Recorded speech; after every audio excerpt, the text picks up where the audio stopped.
Am I at risk for blood clots after surgery? Imagine waking up after surgery and wondering if your body is at risk for blood clots. It's a common concern, especially when you hear about deep vein thrombosis. So, let's explore what really affects your chances of developing these clots after surgery. Blood clots can form when blood flow slows down, which often happens after surgery. When you stay in bed or sit still for long periods, blood in your legs or pelvis can start to pool. This pooling makes it easier for clots to develop.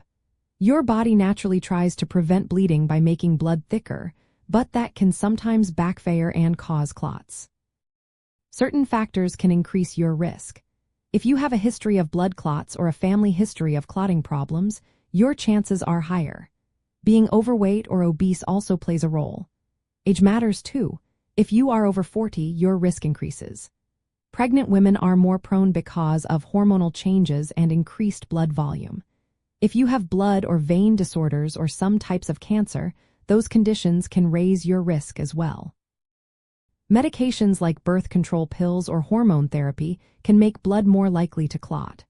Major surgeries involving your hips, knees, pelvis, abdomen, or legs are more likely to lead to clots.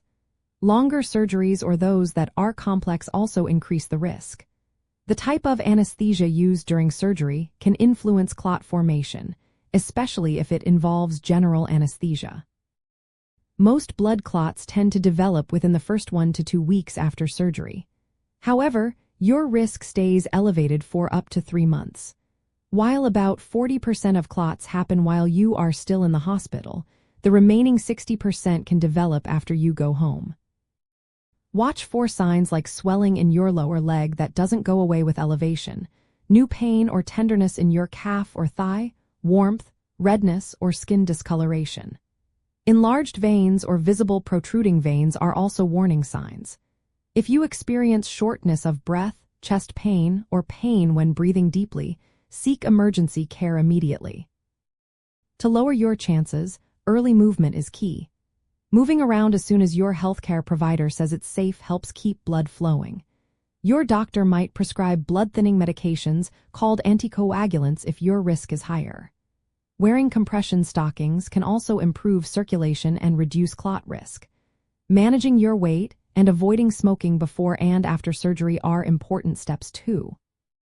If you plan to travel soon after surgery, especially by plane, talk to your doctor. Long-distance travel can increase clot risk, and your healthcare team might adjust your prevention plan accordingly. Understanding your personal risk factors and following your healthcare team's advice on early mobility and prevention measures can make a big difference. If you notice any symptoms or have concerns, don't hesitate to contact your healthcare provider promptly. Being proactive helps keep you safe and on the road to recovery.